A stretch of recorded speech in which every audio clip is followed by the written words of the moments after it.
दिन में बहुत कुछ होने पर भी दिन रात झगड़ा हो रहा है, और गहरी नींद में कुछ नहीं होने पर भी आपको कितना आनंद आता है कि सो के उठते हैं तो कहते हैं आज तो बहुत ही अच्छी नींद आई। अच्छी नींद तो तभी आती है जब आप कुछ नहीं होते। जब होते हैं तब तो आप कभी इस तरह की आनंद की वृत्ति पा ही नहीं सकते।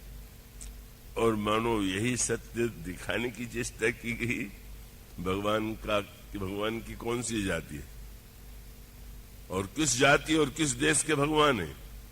अब रामायण में आप पढ़ते हैं मीन मछली के रूप में भगवान ने अवतार लिया, कछुए के रूप में भगवान ने अवतार लिया, शूकर के रूप में भगवान ने अवतार लिया। मीन कमठ शूकर नरहरि बामन परशुराम बपुधारी। बामन बन गए, परशुराम बन गए, ईश्वर यह सब बन गया। और इस सब रूप में अवतारों में उसकी गणना है। लेकिन ये कहने लगते हैं कि भाई राम और कृष्ण पूर्णावतार हैं और ये अंशावतार हैं, तो इसका अर्थ तो समझिए। इसका तात्पर्य ये है कि परशुराम जी ने अन्यायियों को दंड देने के लिए शस्त्र स्वीकार किया और शस्त्र के द्वारा उन्होंने अन्याय करने वाले को दंड दिया, अन्याय को चुपचाप सहने वाले को दंड दिया और अन्याय को देखने वालों को दंड दिया। लेकिन फिर वो इतना गहरे रूप से फरसे से जुड़ गए कि उन्होंने यह मान लिया कि सारी समस्याओं का समाधान एकमात्र परशु है, फरसा है, दंड है। और इसीलिए वो अपने नाम के पहले परशु जोड़ करके गर्व का अनुभव करते। किंतु इतना ही नहीं, कैसी अनोखी बात हो गई। उन्होंने ब्राह्मण कुल में अवतार लिया, तो ब्राह्मण कुल में अवतार लेने के बाद उन्होंने मान लिया कि मैं ब्राह्मण हूं। और ब्राह्मण ही नहीं, उसके साथ साथ वो इतना अभिनिवेश। ये परशुराम जी की निंदा न समझ लीजिएगा। कई लोग ऐसे विचित्र श्रोता हैं, उनसे बड़ा डर लगता है। और डर इसलिए लगता है कि उसको भी क्षत्रिय ब्राह्मण ने यानी किन किन मापदंडों से देखने लग जाते हैं। कब परशुराम जी की समस्या ये है, जब वो श्री राम से अपना परिचय देते हुए कहते हैं तुम्हें मेरा परिचय ज्ञात नहीं है क्या? बोले बाल ब्रह्मचारी, मैं बाल ब्रह्मचारी हूं। और उसके साथ साथ भी ये कहना नहीं भूले कि इस भ्रम में न रहना, मैं क्रोधी भी बहुत हूं। बाल ब्रह्मचारी अति को ही। और इतने से ही नहीं रुक गए, अगला वाक्य और कह दिया, विश्व विदित क्षत्रिय कुलद्रोही। सारा संसार जानता है मैं क्षत्रिय जाति का विरोधी हूं। मानो ईश्वर ने जब अपने को ब्राह्मण मान करके और इतना सीमा में बांध लिया कि वो क्षत्रिय जाति का विरोधी है, यह क्या है? मानो नाटक के अभिनेता का इतना अभिनिवेश हो गया अभिनय में कि जो अभिनय दिया उसी को सत्य मान लिया। यही है, कोई भी वो तो उनका तत्काल ही निवारण भी हो गया। और उस निवारण का तत्व बड़ा मधुर है। थोड़ा जटिल होते हुए मुझे विश्वास है कि आप उसका आनंद ले सकेंगे। रामायण में धनुष के माध्यम से परीक्षा लेने की एक पद्धति है। श्री राम की पहली परीक्षा विश्वामित्र जी ने ली। ताड़का सामने आई। ताड़का राक्षसी जो है वो यज्ञ नष्ट करने वाली है, मुनियों को खाने वाली। महर्षि विश्वामित्र ने देखा और श्री राम से आग्रह किया कि वह ताड़का है, तुम इस पर बाण का प्रहार करो। और एक ही बाण प्राण हर लिया। भगवान ने धनुष पर बाण चढ़ाया, ताड़का का वध कर दिया। मानो धनुष की पहली उपयोगिता थी कि जो अन्याय और कष्ट दे रहा है दूसरों को उत्पीड़ित कर रहा है, उस अन्याय को मिटाने के लिए कठोर से कठोर दंड मिलना चाहिए। और विश्वामित्र ने वह आदेश दिया और श्री राम ने पालन किया। पर श्री राम एक और जहां दंडदाता है, वहीं उनके चरित्र का एक दूसरा पक्ष है। और दूसरा पक्ष क्या है? ताड़का को श्री राम ने एक ही बाण से मार डाला। ये उनके पौरुष का परिचायक तो हो सकता है, पर श्री राम की पूर्णता क्या है? तुरंत अगला वाक्य क्या कहता है? गोस्वामी जी ने क्या कहा? एक ही बाण प्राण हरि लीन्हा, लेकिन दीन जानते ही निज पद दीन। श्री राम ने ताड़का को अपने में लीन कर लिया, मानो यह नई दृष्टि थी। दंड दंड के लिए नहीं है। दंड का उद्देश्य तो वस्तुतः सामने वाले व्यक्ति को दंड देने में बदले की भावना नहीं है, उसके कल्याण की भावना है।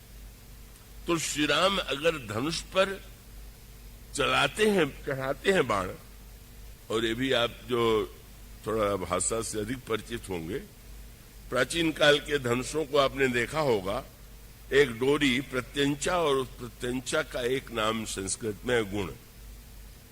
तो जो धनुष होगा, अगर उस पर बाण चलाना चाहेंगे तो उस दो डोरी से उसके दोनों किनारों को बांधना होगा, और फिर गुण का आश्रय लेकर के जो बाण रखा जाएगा वो डोरी पर आ जाएगा, प्रत्यंचा पर रखा जाएगा, और उसी के द्वारा गुण का आश्रय लेकर के अवगुण का विनाश।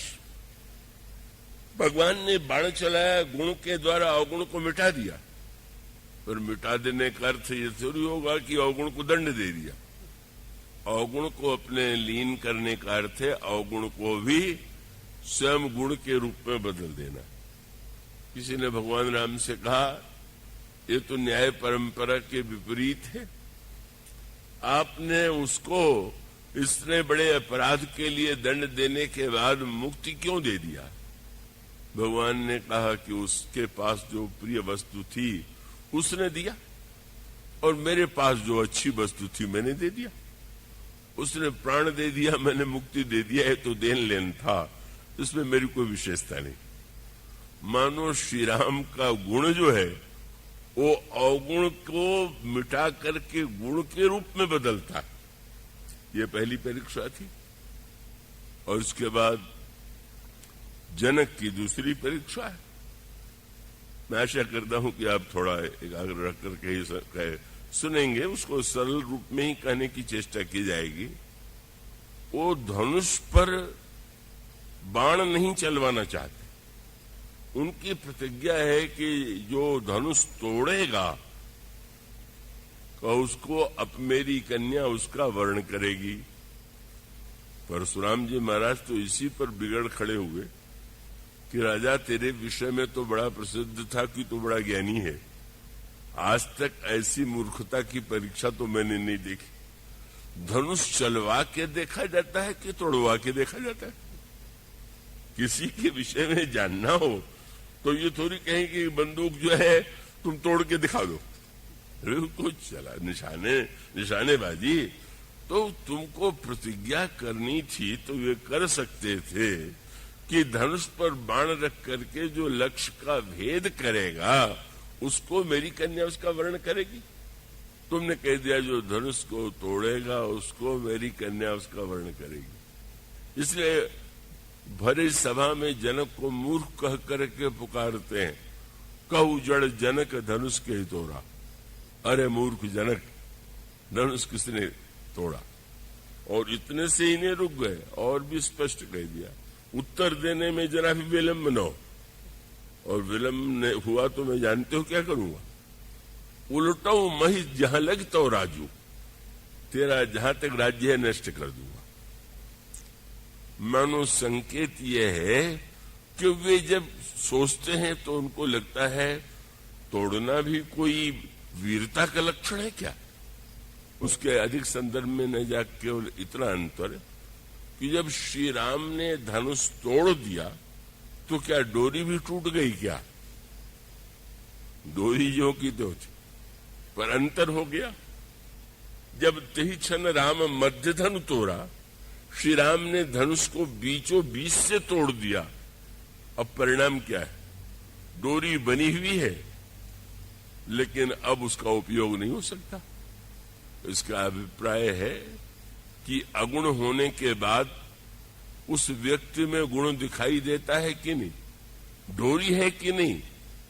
बोले है तो, पर अब कोई लक्ष्य शेष नहीं रह गया। परशुराम जी ने जब कहा कितना बड़ा मूर्ख है कि तूने धनुष को तोड़वा दिया, तो वे डर के मारे बोल तो नहीं पाए। पर उनका तात्पर्य यही था कि महाराज, अगर भगवान शंकर ने धनुष के साथ बाण भी दे दिया होता तो मैं चलवा के देखता। धनुष दे दिया, बाण नहीं दिया, तो बाण रहित धनुष तो तोड़ने योग्य है। और इसका अभिप्राय है, इसी को कहते हैं लक्ष्य पूरा हो जाने के बाद भी व्यवहार में भले ही वो डोरी बनी रहे, गुण बना रहे, लेकिन वो व्यक्ति जो है स्वयं अब कोई उद्देश्य नहीं है, अब कोई लक्ष्य नहीं है, अब उसने परिपूर्णता को पा लिया है।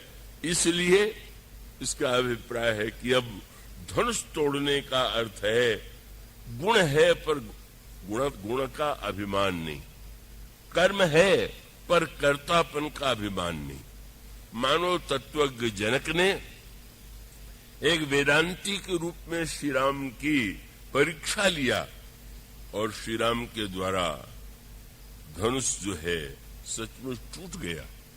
गुण रहा पर गुण ही नहीं रहा। धनुष का कर्तृत्व टूट गया, दिखाई तो सामने दे रहा।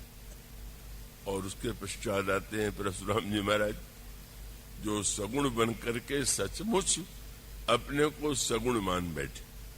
मैं ब्राह्मण हूं, मछली की कौन सी जाति, कछुआ की कौन सी जाति, शूकर की कौन सी जाति है? लेकिन उन्होंने कहा कि मैं ब्राह्मण हूं और क्षत्रिय जाति के विरोधी हूं। मानो यही है, इसी को अभिनिवेश कहते हैं। आप किसी परिवार में आए, आपका इतना अभिनिवेश हो गया कि आपने उसी को परम सत्य मान लिया। और तब भगवान राम और परशुराम जी का संवाद क्या है, उसको केवल अगर आप बाहरी आनंद लेना चाहे तो आप राम लीलाओं में खूब आनंद लीजिए। क्या बढ़िया संवाद होता है और कितना दर्शक सुन सुन करके आनंदित होते हैं और बड़े आनंद से उनको कानपुर वगैरह में तो परंपरा है कि पूरी रामलीला न हो तो भी 1-2 रात परशुरामी होती है। परशुराम माने लक्ष्मण और परशुराम जी का संवाद, और जितना लिखा है उससे न जाने कितनी सैकड़ों कविताएं बनी हुई। तो उसमें बिल्कुल वो एक बात कहते हैं तो सामने लक्ष्मण जी दूसरी बात काटते हैं, लक्ष्मण जी की बात वो काटते हैं।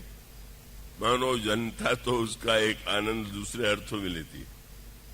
पर कितनी बड़ी दार्शनिक बात को जिसमें इतना आनंद व्यक्ति ले रहा है, गोस्वामी जी यह बताना चाहते हैं कि दोनों में अंतर यही है कि मानो जब हम अपने जीवन में गुणी बन जाते हैं, गुणाभिमानी बन जाते हैं, गोस्वामी जी ने जो सूत्र दिया आप उस पर गहराई से विचार कीजिए। अभी आपके सामने मैंने कहा कि तुलसीदास जी रामायण के रचयिता है, मैं कहता हूं ना, पर क्या तुलसीदास जी मानते हैं कि मैंने रामायण की रचना की है? बिल्कुल नहीं। का उनसे पूछा गया किसने रचना की? कहने रच महेश निज मानस राख। ऐसे तो बहुत से लेखक हैं जो दूसरे की वस्तु को अपना बना के कहते मैंने लिखा, दूसरे की कहानी को अपना बना देते। लेकिन गोस्वामी जी ने कहा शंकर जी ने इसको बनाया। पार्वती जी ने शंकर जी से पूछा, नहीं बात नहीं करेंगे आप लोग। शंकर जी ने पार्वती जी ने पूछा, आप वह रामायण सुना रहे हैं जो आपने बना करके रखा था? बिल्कुल नहीं, मैं तुम्हें वह कथा सुना रहा हूं जो कागभूषुंडी ने गरुड़ को सुनाया था। काग वसुंड गरुड़ प्रति गाई। वो स्वामी जी कहते हैं शंकर जी ने बनाया। शंकर जी कहते हैं नहीं नहीं, वो तो काग वसुंड ने गरुड़ को सुनाया था, वही मैं तुमको सुना दे रहा हूं। और बाद में याज्ञवल्क्य जी से जब पूछा गया कि आप जो ये कथा सुना रहे हैं वो रामायण आपकी बनाई हुई है? नहीं नहीं, ये तो शंकर जी ने पार्वती को सुनाया था, कागभूषण जी ने गरुड़ को सुनाया था, और मैं उस सुनी हुई बात को आपको सुना रहा हूं। और इसका क्या अर्थ हुआ? मानो अपने आप को कर्ता मान लेना। बस मूल दर्शन ये है, आप कौन हैं? क्या सचमुच आप कोई वस्तु बनाते हैं? कोई कृति आपकी है? यह सत्य है, कोई कृति व्यक्ति की होती नहीं है। व्यक्ति के माध्यम से कृति का प्राकट्य होता है, और जिस समय उस कृति के प्राकट्य को अपने से जोड़ देता है, वहीं वो अभिमानी बन जाता है। मेरी कितनी बड़ी कृति है, कितनी बड़ी रचना। और तुलसीदास जी ने इतनी राम कथा लिखी क्यों? हम और आप भले ही कह दें लोक कल्याण के लिए, पर तुलसीदास जी ने क्या कहा? बोले ये कथा तो गुरु जी से मैंने सुनी थी। कथा मैं गुरु सन सुनी, कब सुनी सुख। गोस्वामी जी कहते हैं, पुण्य मैं निज गुरु सन सुनी, कथा सुसूकर खेत समुझी नहीं, तस बालपन तब अति रहूं अचेत। मैं छोटा था, गुरुजी रामायण सुना रहे थे, पर मैं बचपने के कारण पूरा नहीं समझ पाया। पर गुरु जी इतने कृपालु थे कि तदपि कही गुरु 12 तो समुझी परी कछु मति अनुसारा। गुरु जी ने बार बार सुनाया और सुन करके मुझे कुछ कुछ समझ में आया।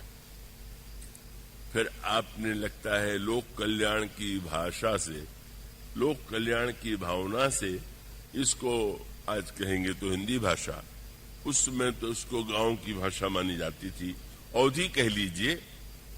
आपने क्या लोक कल्याण के लिए इसका अनुवाद कर दिया? उन्होंने कहा बिल्कुल नहीं। शब्द क्या है? कितना बड़ा सूत्र है। गोस्वामी जी कहते हैं कि भाषाबद्ध करब में सोई, मोरे मन प्रबोध जे होई। गोस्वामी जी कहते किसी दूसरे के लिए नहीं, केवल मेरी समझ में आ जाए, अपने मन को प्रबोध दोने के लिए इसको मैंने भाषा में बनाया। और रामायण समाप्त होने के बाद उन्होंने क्या लिख दिया? काहे के लिए?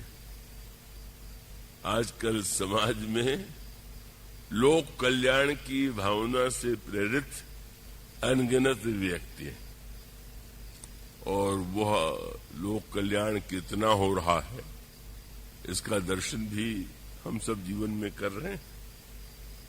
गोस्वामी जी से पूछा गया ये किसके लिए है, और तुरंत उन्होंने कहा, मुझे तो आश्चर्य होता है जब कोई व्यक्ति ये दावा करे कि मैं अंधकार दूर कर रहा हूं, अंधकार दूर करना चाहता हूं।